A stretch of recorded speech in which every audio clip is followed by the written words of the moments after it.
Syaitan datang menyerupai siapa? Menyerupai orang yang paling dikasihi dulu di atas dunia. Sebiji macam orang itu. Kalau mak dia, dia datang bentuk mak dia. Kalau ayah dia, dia datang dalam bentuk ayah dia. Kalau abang dia, isteri dia, suami, datang betul ni. Dan mengatakan Muhammad, contohnya nama dia Muhammad. Ini mak ni, mak ni. Mak. Tak nak ikut cakap mak ni. Masuklah ke dalam agama Nasrani, Yahudi. Kamu kan dahaga sangat nazar ini apa semua. Soalan bocor lah.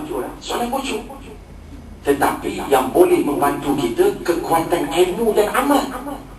Kalau tak kenal Allah, maka akan ikutlah akan syaitan yang menyerupai orang yang kita sayangi. Kalau tak belajar sifat 20, tahu sifat 20, waktu tu kita tu wujud kita bakar. Itu asas pegangan kita. Kalau tak kenal Allah yang ada tanpa menyerupai akan makhluk ataupun menyemutukan Allah, subhanallah, maha suci Allah, tak selamat di hujung akhir hayat. Dalam kubur pula juga soalan bocor juga. Soalan bocor senang nak jawab, Ustaz. Ma rabbuka? Allahu Rabbi.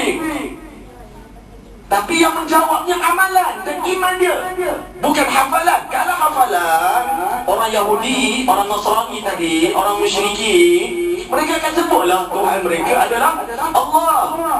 Sebab itulah kita bukan sekadar sebut Tuhan kita Allah, tapi wajib kita mentauhidkan Allah Subhanahu wa ta'ala.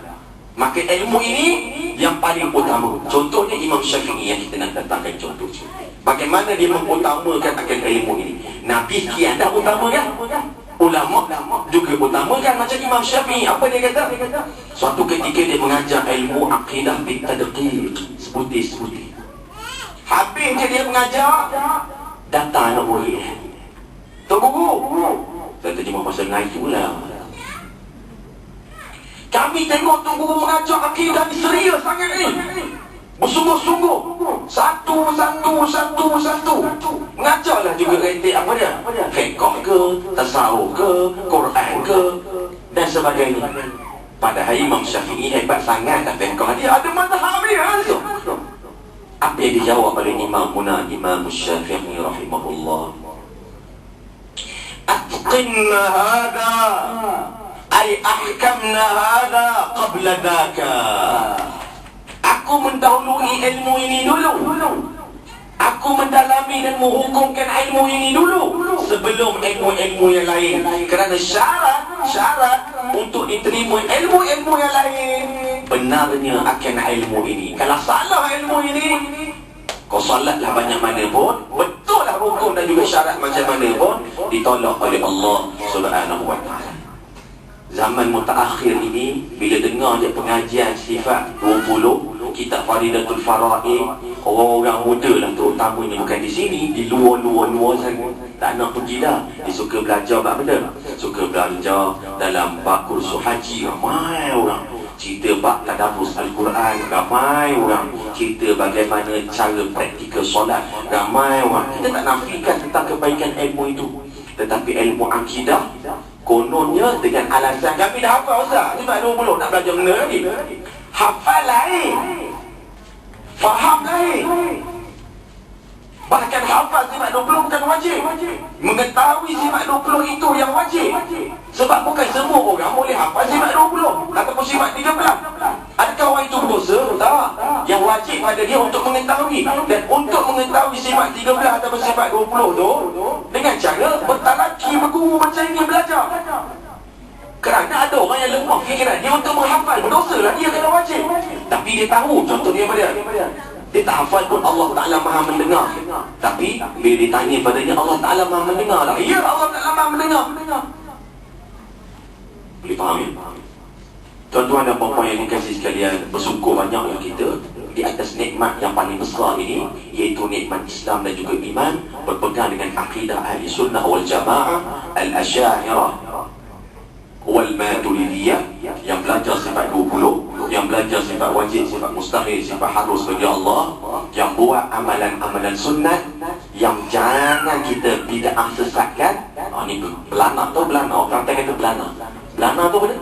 Banyak sangat fahaman yang kerja. Sesat ni, sikit ni Tok Imam tadi sesat masuk pergi neraka lah. Ada tak ke Malaysia? Jangan kata tak ada lah tuan-tuan.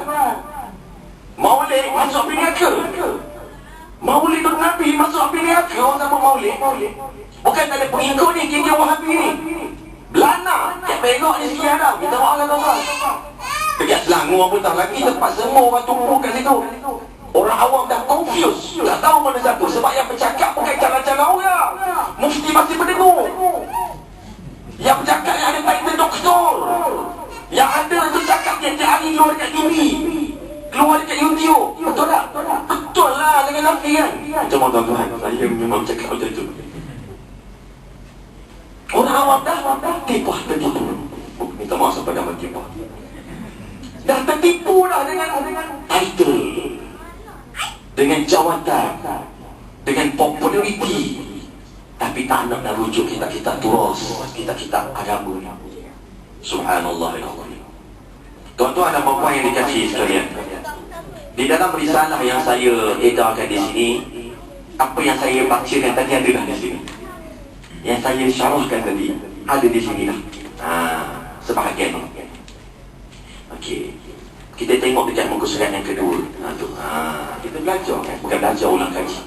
Ini yang atas tadi daripada mula tadi, saya rasa saya dah baca. Ni apa sih? Kita lihat juga tentang Al-Quran. Al-Quran, subhanallahil-azim, mukjizat yang paling agung yang diberikan kepada Nabi Muhammad sallallahu alaihi wasallam. Sebab bulan Ramadan ni lah disebut bulan Al-Quran. Orang yang tak betul khatam Al-Quran pun dia khatam juga Al-Quran.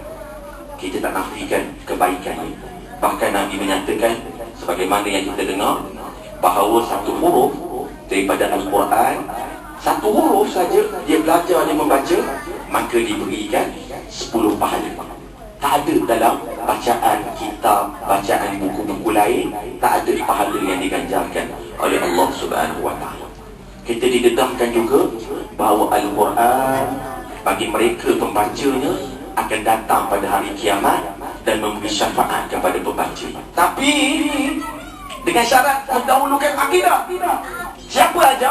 Ini dia hadis.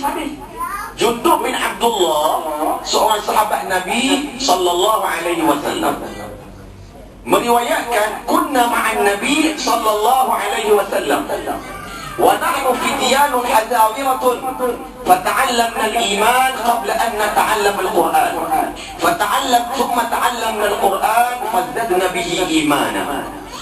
Sahabat meriwayatkan, adik terus senyap ya, saya tak boleh nak fokus, dia tak datang. Sorry. Kami pada waktu remaja sebelum akhir Badr diajar oleh Nabi, dididik oleh Nabi tentang iman dulu. Sebelum diajar bagaimana nak baca Quran. Siapa dahulukan iman daripada Al-Quran? Nabi Muhammad. Nak ikut siapa lagi kalau tak nak ikut Nabi Muhammad? Didikan Nabi Muhammad. Kemudian barulah selepas itu, lepas belajar iman, barulah selepas itu kami belajar membaca Al-Quran. Dengan cara macam ini, fazdadna bihi imana, maka bertambah iman kami kepada Allah Subhanahu wa ta'ala. Jadi bukan setakat Al-Quran saja, semua amal ibadat kita nak diterima oleh Allah adalah dengan akidah yang benar. Nak ikutkan khatam Al-Quran dalam bulan Ramadan, kita ambil salah seorang ulama yang besar, Imam Syafi'i. Imam Syafi'i khatamkan Al-Quran dalam bulan Ramadan sebanyak 60 kali.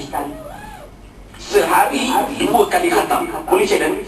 Boleh cek dan lah. Tak termasuk bacaan dalam solat. Sebab apa dia? Masa itu berkat, sehingga dia boleh melakukan banyak ketaatan dia kepada Allah. Tuan-tuan dan puan-puan, ceklah dalam sehari banyak mana kita boleh melakukan ketaatan. Cek untuk diri sendiri, bukan nak cerita pada orang. Nak tahu masa kita, umur kita berkat, maka kita tengok orang, kita tengok diri kita tu banyak boleh menyelesaikan masalah akhirat. amalan ibadat akhirat dalam setiap hari, maka dia banyak dapat melakukan, maka umur dia